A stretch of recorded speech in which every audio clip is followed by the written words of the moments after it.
Now let us understand various different types of interrupts. Now you know what is an interrupt?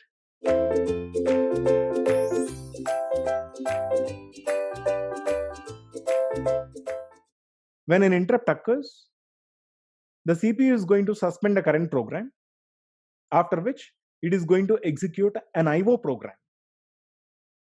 In doing this, CPU should send the program counter value into the stack, and then it finishes IO program and takes the value out of the stack and resumes the previous program, right?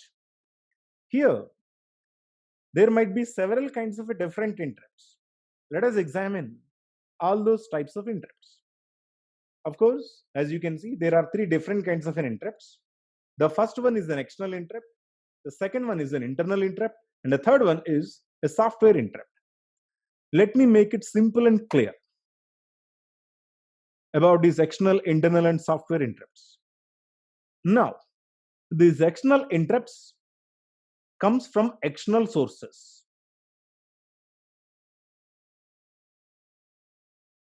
External sources. Internal interrupt obviously will be coming from the internal sources.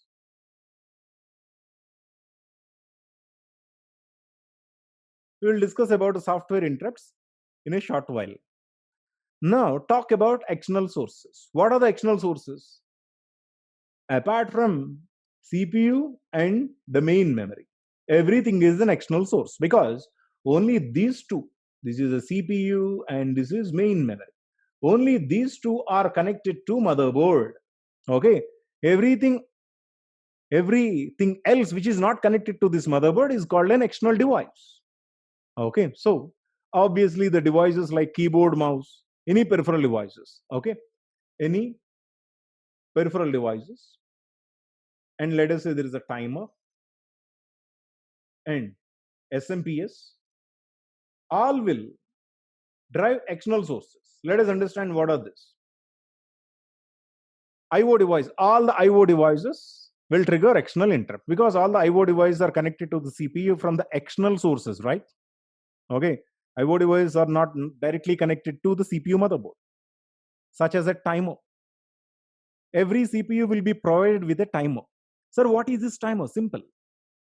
Every program requires a time. That is, every program will be given a stipulated time during which that program is needed to be executed.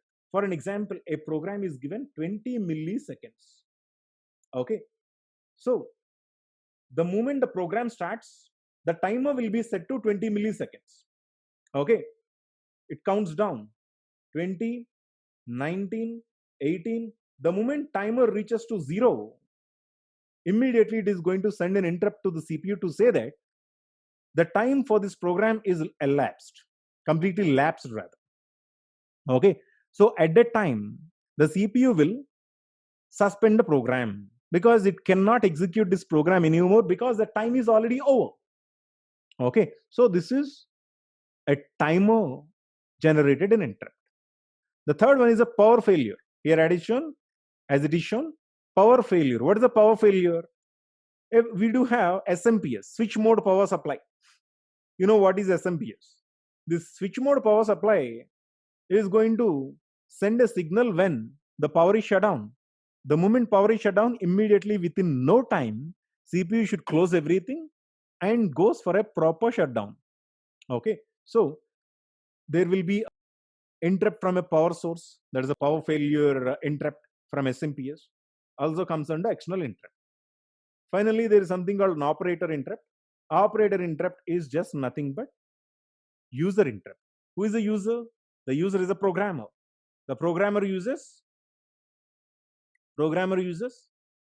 IO devices. Every IO device, when it requests, it is going to send an external interrupt because all the IO devices are connected via ports, not directly to the CPU motherboard. So these are external interrupts. During the external interrupts, usually CPU is going to execute a service routine. Usually CPU is going to execute a service routine. Okay. Now, the next thing is called an internal interrupt. Let us understand what exactly is an internal interrupt. As the name suggesting, the internal interrupt will come from an internal source. What is this internal source? Let us see. Okay. Now let us see that there is a program executing. The current instruction is 23 and the program counter is 24. Every time when the current instruction finishes, the program counter will be fetched and executed, right? But what if the current instruction has a serious problem in it? For an example, there is a divided by zero instruction, that is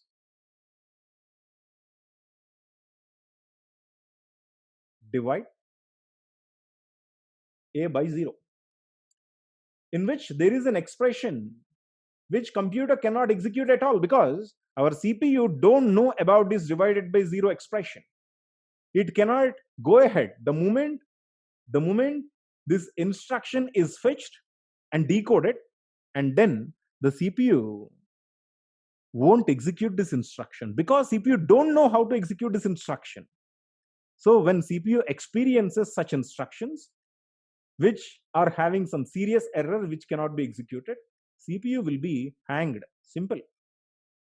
Because if you can't execute this, can you leave this instruction? No. The job of the CPU is executing every instruction after which is fetched. Okay. Once after you execute this instruction, then only you should go to the next instruction. If you can't execute this, you can't go to the next instruction. Simple. Okay. In this case, CPU has an erroneous instruction which has got a serious error in it. That expression is divided by 0 can never be executed by the CPU. Then immediately CPU will surrender. That is, I'm hanged. I don't know how to execute this instruction. Which means that we are in a serious situation. That is, CPU stopped its working. Okay. Now this situation should be handled with the utmost care. CPU hanged meaning CPU is not working right. When CPU doesn't work, no throughput, no instruction execution, no speed up, nothing. Simply CPU is hanged. Okay, this is a dead guy. Now we need to handle the situation with the utmost care. The situation of handling this will be through internal interrupts. Okay. Internal interrupt. Whenever CPU gets hanged by executing this instruction, immediately an internal interrupt will get generated. This internal interrupt will kill the current instruction. Simple. Because we need to get a CPU out of this state of hanged, out of this dead state. So what internal interrupt does is, internal interrupt initially will get generated every time when CPU gets hanged when executing these erroneous instructions. Then CPU, the internal interrupt is going to kill the current ongoing instruction, thereby reset the CPU back to the safe state. Okay, thereby one more program is loaded into the CPU, and then that new program, all new program will be executed by the CPU. Because if you have an error in an instruction, unless the error is rectified, subsequent instruction cannot be executed. So the total, if there is an error in a program, the total program must be suspended. Okay. So now this hanged state will be handled by the internal interrupt by killing the current erroneous instruction. Now let us discuss something more about it. This internal interrupt directly don't kill. Rather, it is going to use some trap instructions to kill the current instruction. Okay. Internal interrupt is going to use trap instructions. Sir, what are trap instructions? Simple. Every processor, 8086 or i9, i10, rather, i5, every processor will have some trap instructions. A trap instructions are a set of instructions in which each and every instruction is going to handle a certain kind of an error. Okay, if it is divided by 0, one trap instruction will come out of this and kill this. Corresponding trap instruction will only be called during those specific errors. Okay, there are several other errors also. For an example, another kind of possible error is out of address space.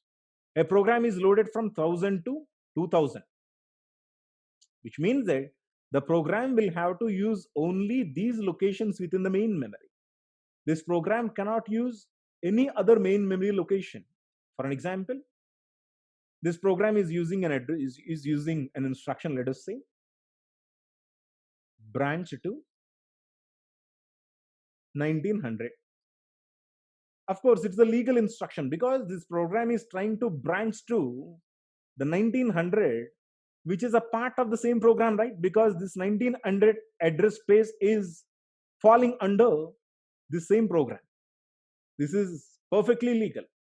But sometimes what may happen is this program may call a different address space which doesn't fall under this. For an example, branch to 415 is an illegal instruction because this address doesn't belong to this program, which means that there is an error.